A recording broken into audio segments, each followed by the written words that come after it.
Hello, everybody, and welcome to Somebody's Heroes. I know it's the middle of the season, guys, but that's okay because we've got a new character to introduce. Coming up next week will be the first episode with her. However, we are going to have a vignette, as we do for all new main cast members.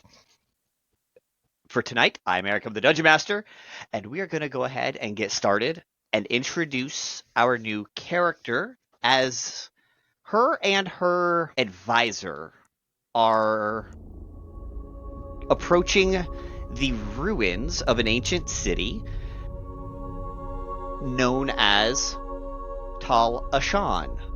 This vignette is taking place in the former reckoning. This is before the meteors hit.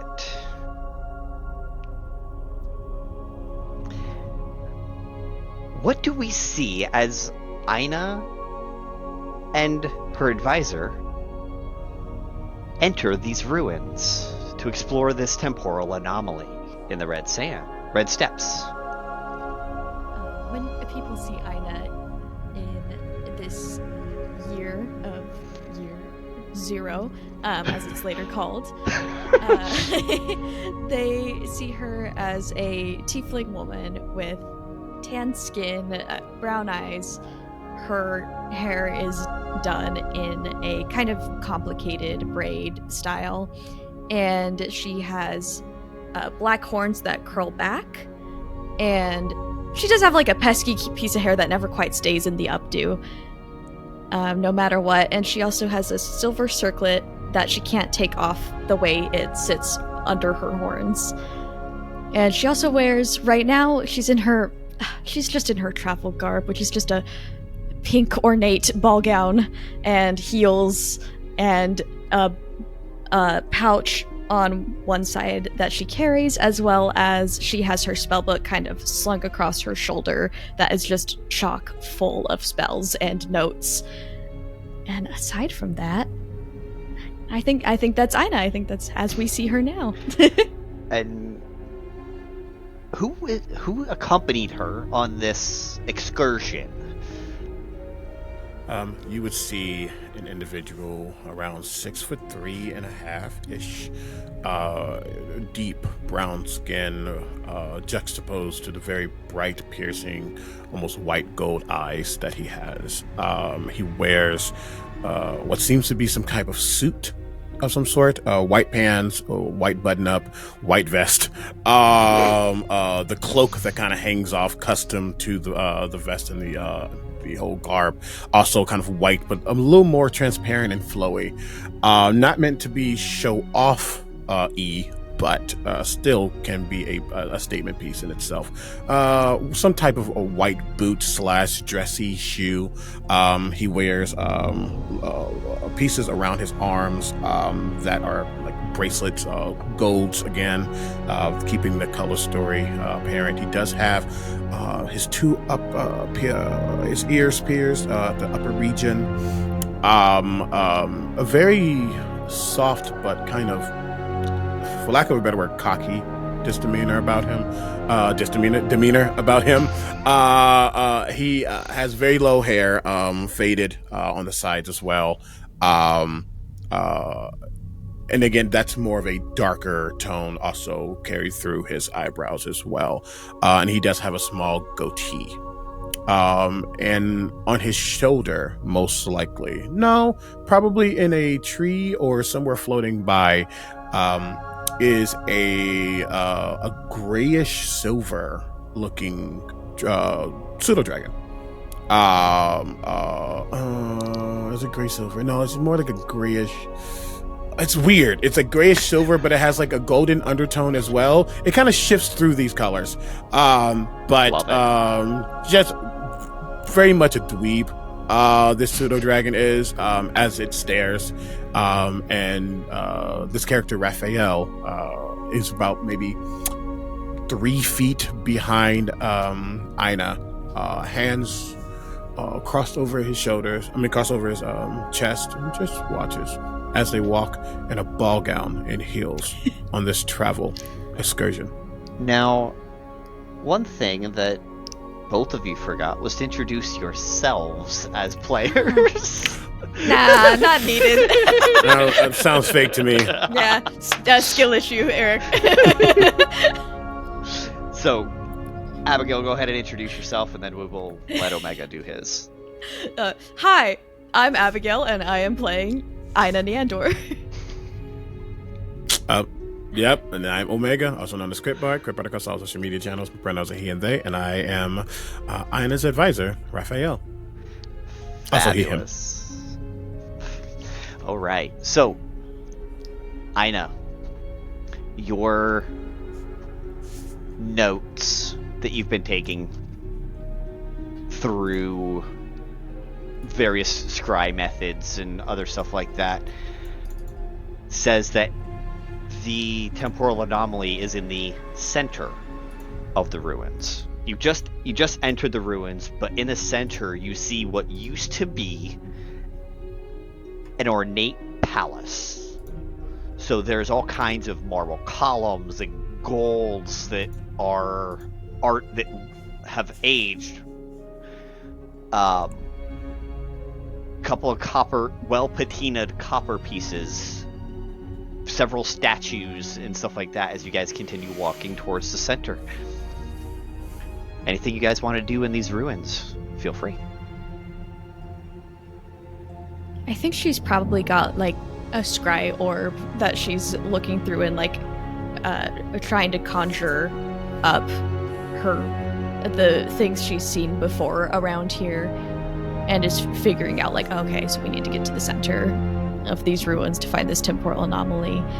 But the real reason we're here doing this is so she has another excuse to avoid like a coronation. So her head is like kind of elsewhere while she's looking at this, and just like, how long can I make this expedition last? And Raphael's typically somewhat quiet. Draven, the pseudo dragon, is definitely more vocal than him, but obviously he's not actually speaking. But as Aina looks at this orb, there's almost like a scoff / chuckle behind her coming from him. Looking into your orb isn't going to give you more details. Not the ones you actually need, that is. I know. This is the last spot that I've seen, so... The last spot you've seen, or your last chance to escape the reality of you and your status.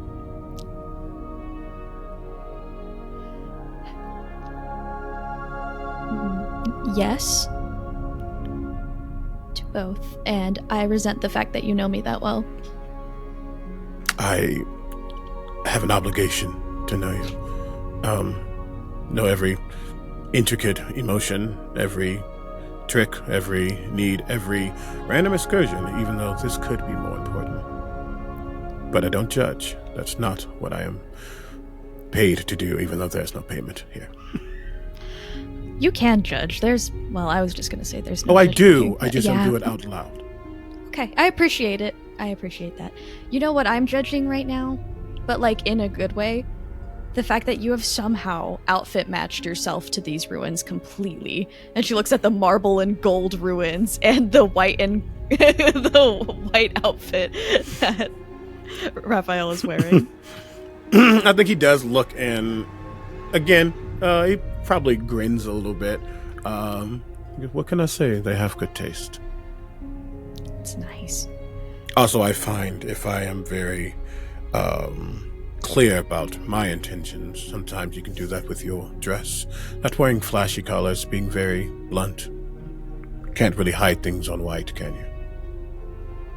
That's true.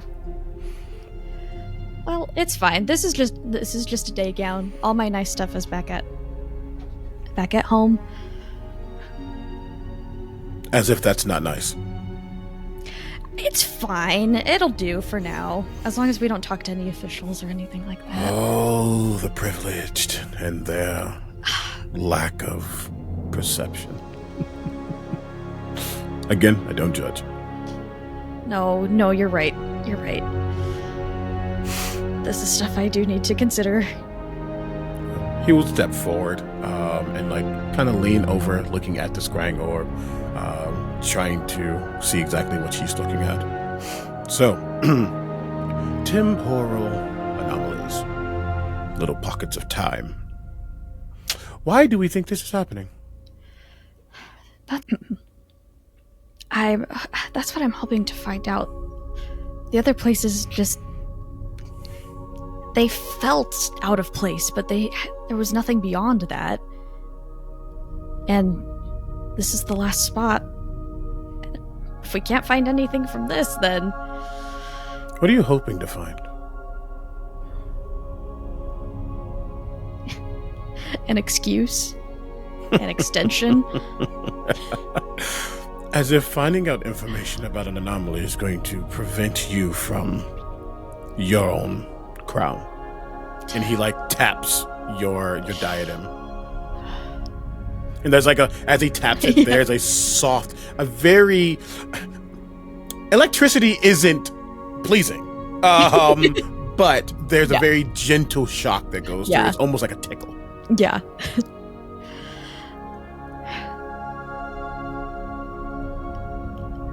I just want to find, I don't know, maybe time to make myself the best person that the kingdom needs. If you try to force that upon you, it will never happen. Now, I have no royal tie to my name other than my grandfather watching over your parents and their parents, and probably the ones before that. We don't age. But still, we've seen, I've heard, the only princess queen that you can be is the one that you will be.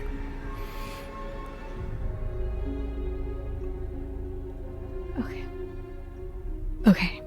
You're right. Thank you. Now, and he kind of steps forward, and you see him splay his hands out, and as he does, almost like an aurora borealis forms, and as he looks around, he begins to detect magic.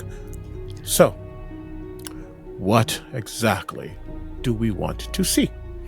And then I will try to see what we are not seeing physically with any type of magical anomaly, presence, etc. So you can definitely see that these statues were magical, but the magical residue is so minute in them at this point that they would try and animate and then just kind of stop and power back down, because they're back. Whatever was powering these automatons, these mechanized soldiers, is now depleted. And you see a very large pocket of magic straight ahead of you, in the same spot as the scry says the temporal anomaly is. So these anomalies are magical in nature. He will step forward towards one of these statues, automatons, kind of clink at it, not like out of disrespect, just noting it, seeing that it really is powered off. Nothing's really happening here. Draven's definitely playing in Ina's hair, or trying to. Oh, for sure. And then you'll see his eyes suddenly, head moves and looks in that direction of the anomaly. Looks like your orb was right. We go ahead? Yes. And she just kind of like readjusts Draven so that she'll be able to walk without Draven getting too tangled up in her hair, but gives Draven little chin scritches. Oh, absolutely. And he probably enjoys getting tangled too, so he probably does it on purpose sometimes. Oh, yeah. But he is like a perfect, neck type of creature. Just like kind of sitting there. That's probably half the reason her hair is like braided in an updo, is because it's like can't get him tangled during this just in case we have to run or something. And you would feel, as you give him neck scritches, you would feel a almost an overwhelming sense of calm and peace, and more so just trying to wash away any negative feelings she may have, because Draven can communicate simple ideas, emotions, and images to individuals, including you. I love him so much. Yeah, he's fresh. Okay. So you guys go through the main hall, and sitting where the throne would be in this main chamber, there is a very undead, bleached white corpse, skeletal corpse, just sitting there with a golden crown in a marble throne. There are piles of bones where it seems like people were standing, and just as they were blasted with temporal magic, the rest of them disintegrated, aging them artificially and forcibly, because in front of, up and just ahead of the king or queen, you see a ball of warbling temporal energy, maybe 30 feet up. Oh, I haven't seen that before. Looking at the throne and seeing the people around, what do I know about Tal'ashan and its people? Roll a history check for me. I can do that, Captain.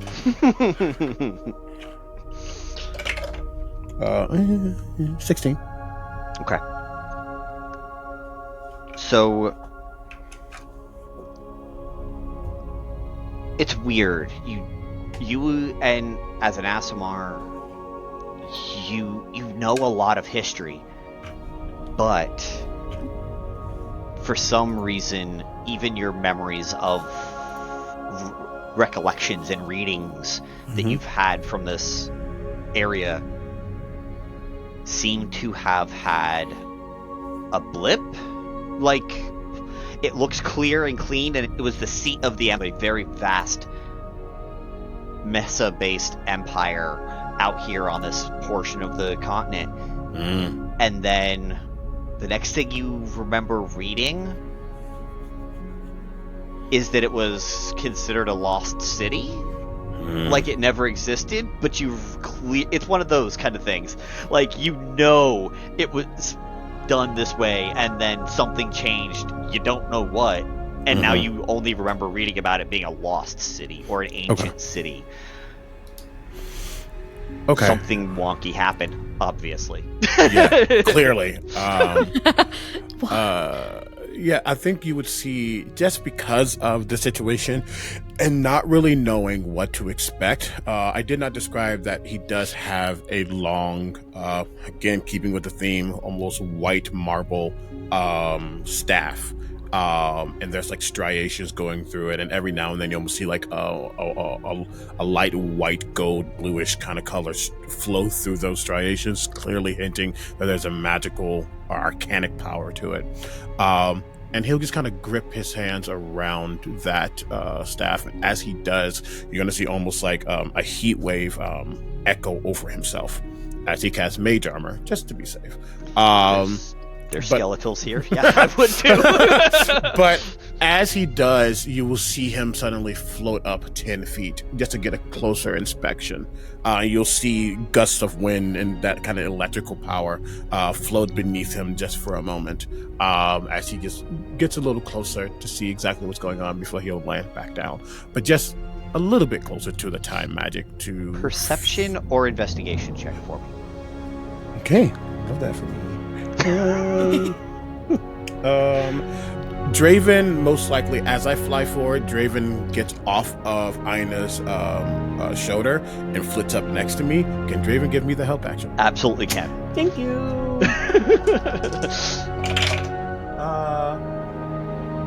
21. 21. Love it. Love it. For a moment... Perception, sorry. Okay. For a moment, while looking into this anomaly, you think you see someone who looks similar to you looking back. Slight differences, but otherwise you recognize your own eyes. You recognize your goatee's a little longer, but beyond that, it looks similar enough to you. You see, as he lands, he reaches into the jacket cloak thing that he has and pulls out a small little like notepad and a quill, and he'll just start writing some things down. Be careful. Whatever it is not necessarily a mirror, but perhaps it's skewing even our own perception. Wow. Okay. This is huge. As in, this is just... None of the other anomalies have had anything there. I wish I could say I knew what this was. This isn't in the history books, unfortunately. But he will, like, as he is writing things down, he does, like, step back to let Aina, like, do her own investigating. Because it's just her task. He just wanted to... He did the bodyguard moment just to make sure nothing's immediately happening, and then he steps back. I love it. Okay, so what's Aina gonna do, and how is she gonna proceed forward? First, I'm gonna cast a couple spells, because, yeah, there's some skeletons here. This is... She's read enough about what adventurers do to be like, well, I should probably prepare for this. So I'm going to go ahead and cast Fortune's Favor. Okay. And I'm going to go ahead and do that at 3rd level. So both of us will have a reroll within the next hour. Oh, cute. Work. Hells yeah. And then let's see, where is it? Where is it? Did I not prepare the spell I need? What? No. What on earth have I done? What have I done? Oops. It's fine. I didn't need a D8 to initiative rolls anyways. That's fine. I don't need Gift of Alacrity.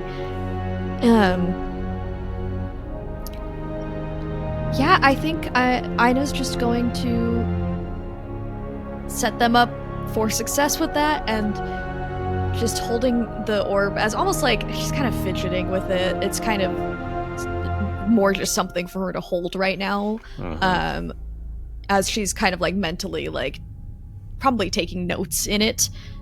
And she's gonna just slowly walk towards the temporal anomaly. However, she's heavily eyeing that undead guy on the throne, because she's like, that seems like a lesson. Mm-hmm. This seems like a metaphor for something. So I think she's kind of giving that a wide berth while she's like trying to get a little closer to see what this is all about. Okay. Absolutely.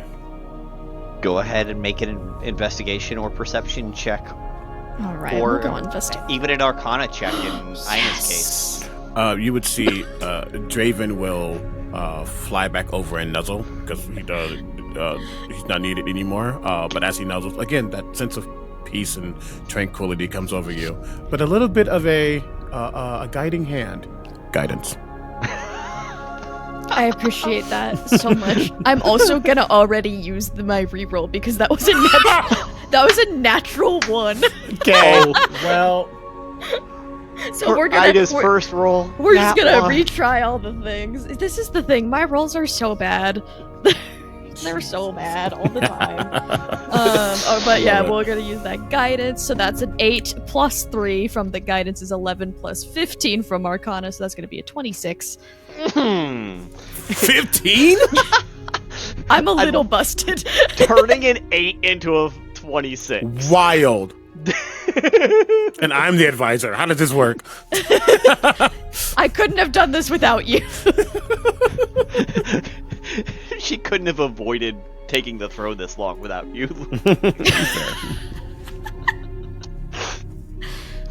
Okay, with a 26 on Arcana.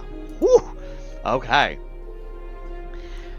You glean a lot of information about this as you continue to stare, I would imagine, not directly at it because of what Raphael said to you and the mirror aspect. So you're kind of keeping it in your vision but not looking into it.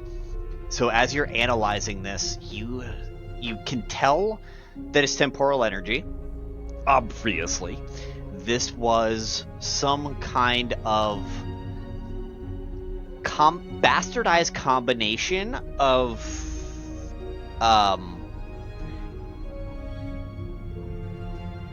accelerate, decelerate mixed with contact other plane mixed with you sense like 7 different spells that somehow got formed and just blasted into here, causing this temporal rift. Oh no. You see kind of Ina's eyebrows furrow as she's like actually becoming focused on this and thinking, oh, this is a little bigger than a distraction. We might need to send a research team out here. This might take longer than time will allow us. Penny for your thoughts. Would you like to expound upon your findings? It's a mess. It's like someone tried to cast every spell in my repertoire at once. In your and then repertoire? Some. No, more like just a focus on temporal. I see. Spells.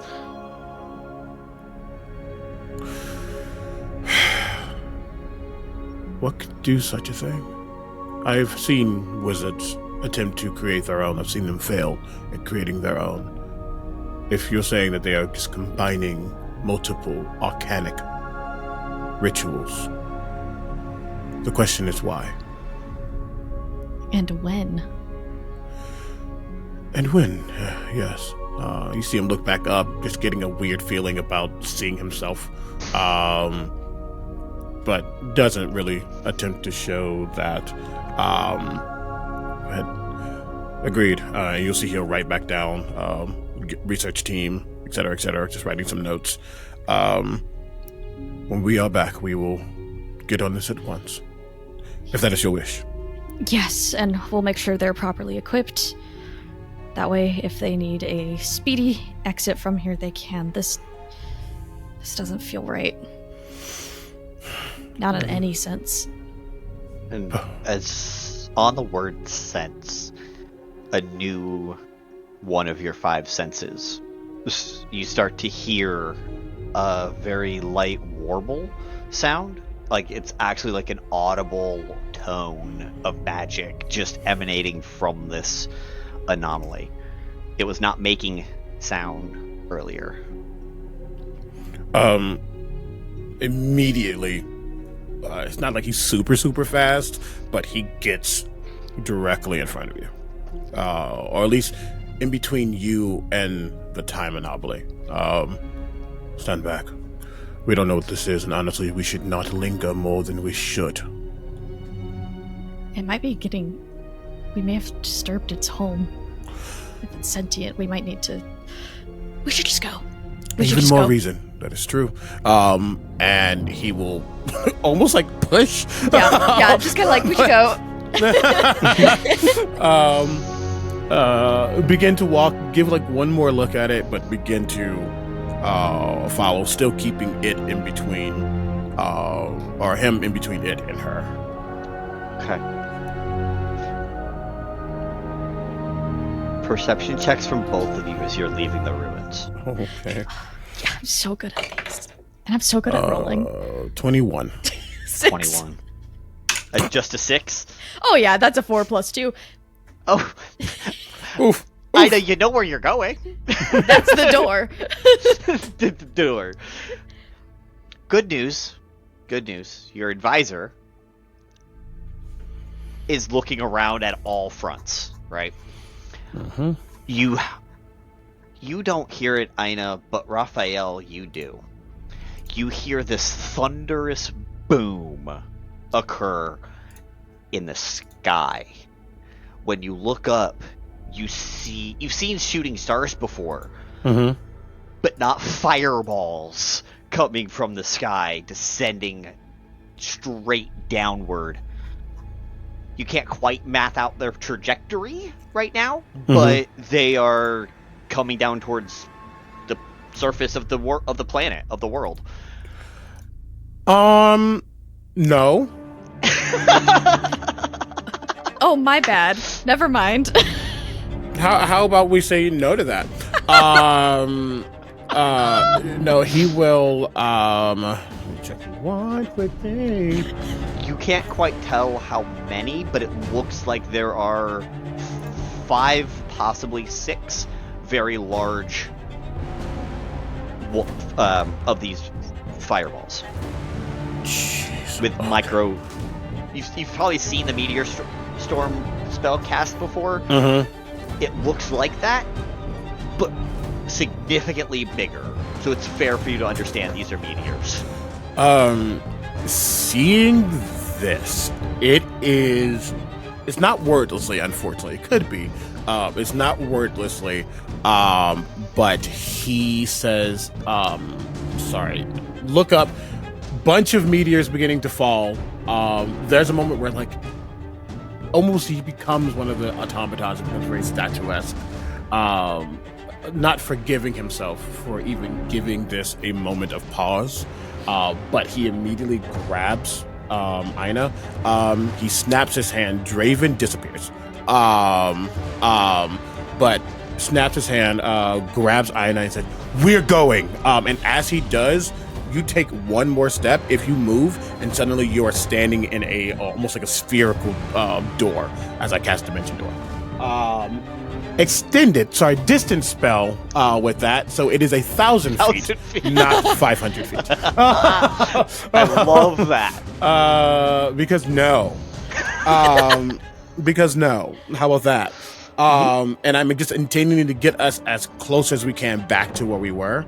And pretty much going to be dimension touring as much as possible until I can't. But that is the quickest mode of movement right now. It is a good 1,000 miles or so all the way back to Elitor, but you are going to do your best to keep the princess and/or queen alive. I'm just going to use all of my 4th levels now because they would get used Go immediately. For it. What's the total of that? 3,000 feet, unfortunately. 3,000? 3,000, Okay. Yep.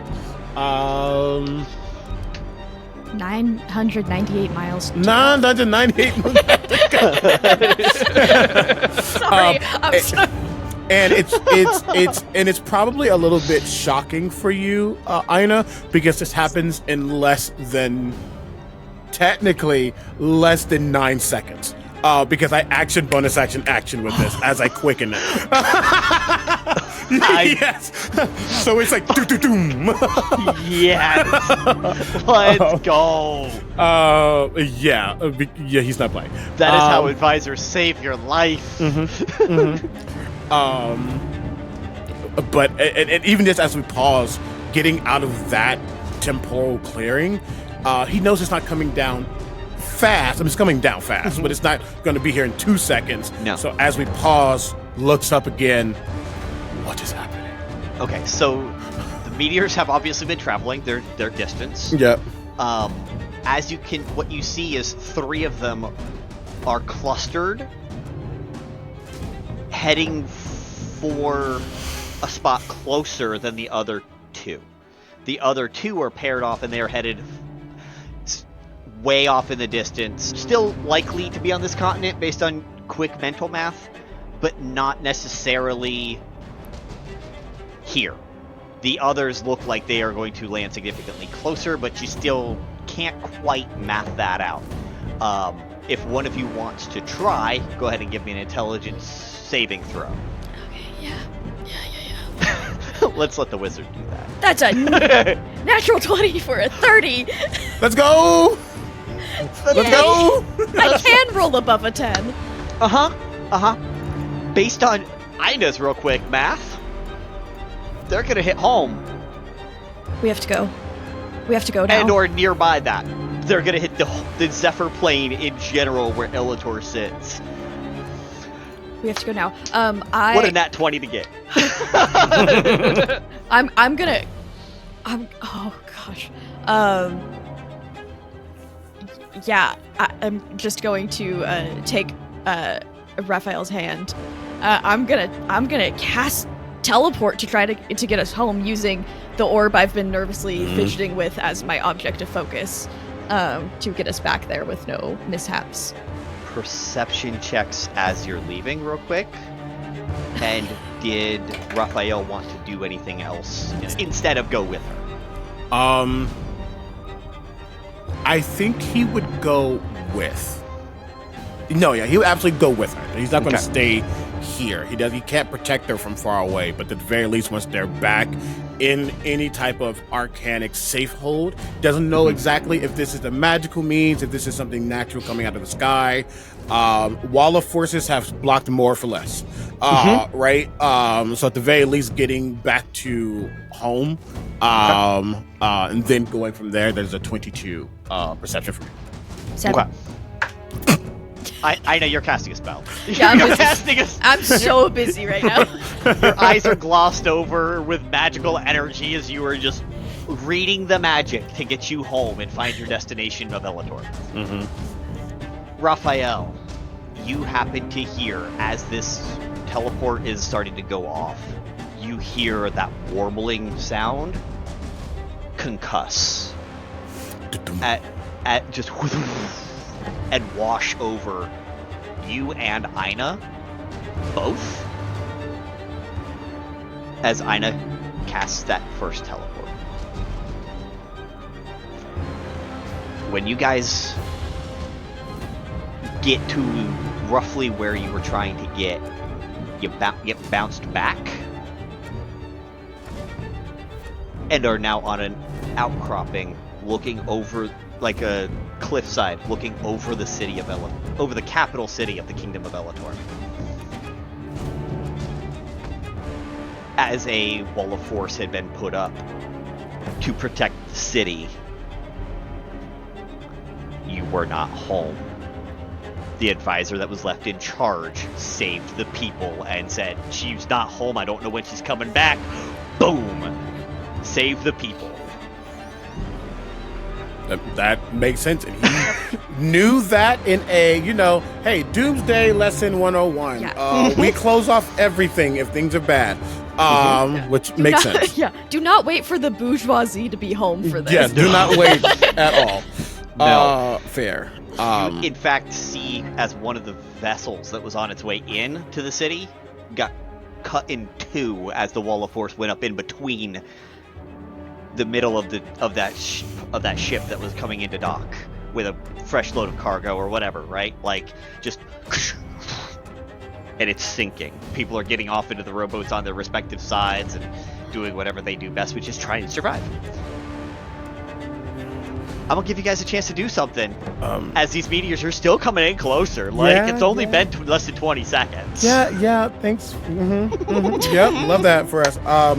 No, I think as he realizes and understands immediately that this wall of force has been put up and the protocols that are taking place, and he gives one last look to the sky, he will snap his hand. He'll snap his fingers again as Draven reappears, mostly to give Aina some comfort. As he's in work mode, trying to figure out exactly what the best course of action is. But then he'll look back down at the city, not looking at Aina. There's only one solution here. You need to go. Where? What's... No, look there's people down there. They didn't make it into the city. We have to help them. You have done a tremendous job in everything that you have done. But it is my job to ensure that you are safe. You need to go. I will protect them. That is my job. But you are my priority. Raph, I can't leave you all here. You can. You can, or I'll ensure that you can.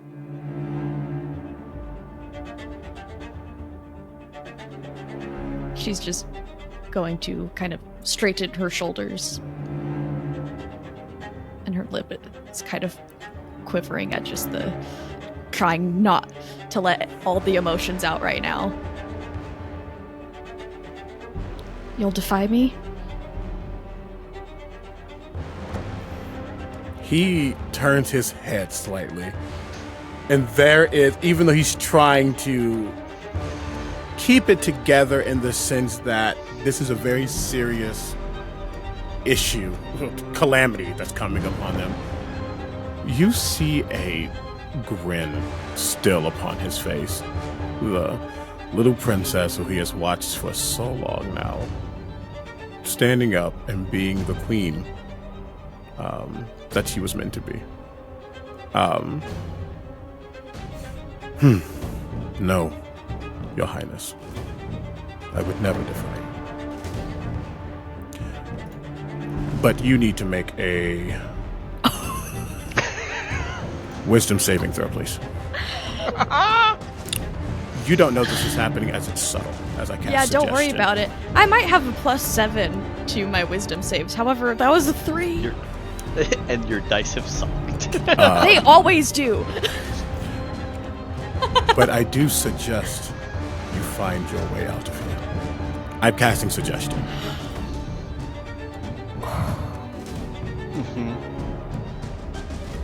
What action is Aina gonna take to enact upon that suggestion? I don't. Okay. I don't have. I'm gonna be so for real, y'all. I do not have another teleport. So, I was going to say, I would probably, as I say that, you would see floating off of my person, oh my gosh, that hurts. It's a small little vial, and it has a baby tooth, a lock of your hair, and then a small crest of the kingdom. It's my vial that does things for me, but it's also harnessing power. Technically it is, as it has sorcery points that I can regain. If I could, GM, giving that to her to refuel a spell slot. Absolutely. Oh, you have my necklace now. You're welcome.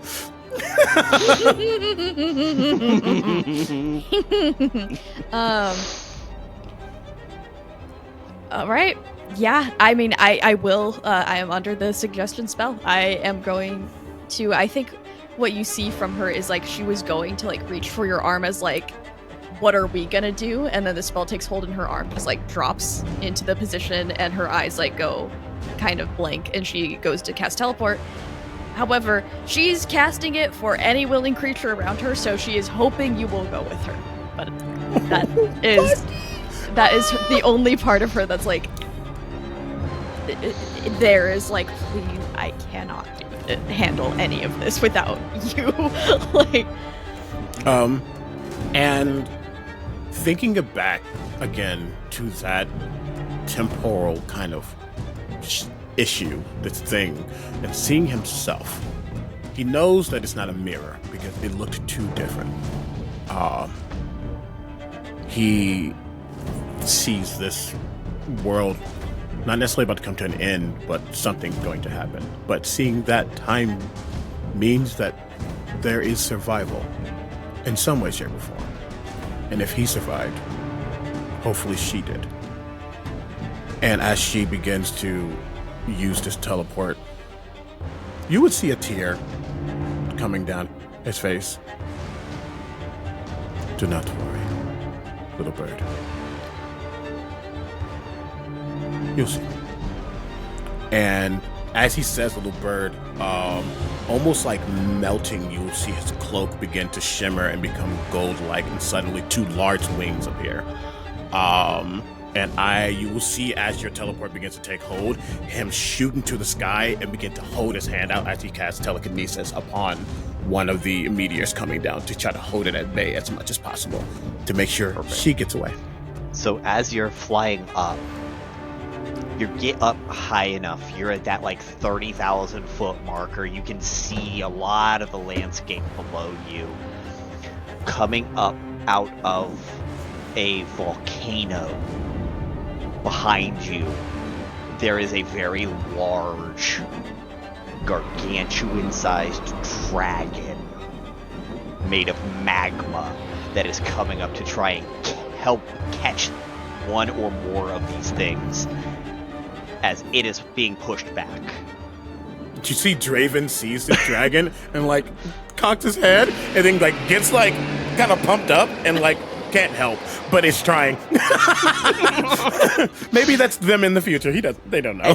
And you see this magma dragon push back a little bit as it feels that little bit of positivity and mojo coming from Draven. Just that little bit of and then eventually he just gets pushed back again too. You see off in the distance a blizzard starts to form over what will be called the Frozen North, as a giant blizzard storm of ice and snow starts to form a dome over that entire area, trying to protect it. Whether it's a danger or not, they don't know, just like everybody else. Mm-hmm. Those other 2 meteors, you see them go and they hit over the mountain range over on the opposite side of the Zephyr Plain. You see a large cloud of smoke and ash just up from the ground as it then settles back and starts to fall, darkening parts of the sky. The ones headed for you guys, they've been slowed down, but as your magic is faltering and you feel your hands quivering with your magic, eventually you are face to face with this meteor. What is Raphael thinking and doing in this moment? As he's face to face with this meteor, almost like, not that time slows, but you can see that he looks down back at the city, at the kingdom, and then he looks back at the spot that Aina teleported from. And again, those words that he gave her echo through. I'll see you again. And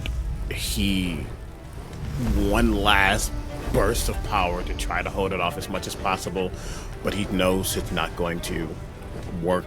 He tries to snap Draven away, and Draven refuses. The meteors, this dragon was holding these other 2 meteors, gives out as he crashes into the ground, causing a crater twice the size of what would normally be caused. Ash comes up as always, and you and this other meteor crash right into the city of Elitor. Right into the capital. Because I'm sorry, even a Roll of Force cannot hold up a meteor for very long. And the city, the outlying region gets dropped, and you start to see water from the Bay of Neandor come up and wash away straight in and filling all these crevices. As you don't die. And you hear another bit of that temporal magic from so far away flare out one more time, and you don't know where Aina was. She was in the middle of a teleport. You have no idea where she went, if she ever made it, or anything like that. But you know the future exists. You know something happens because you saw yourself in the future. And I think that is where we're going to leave it.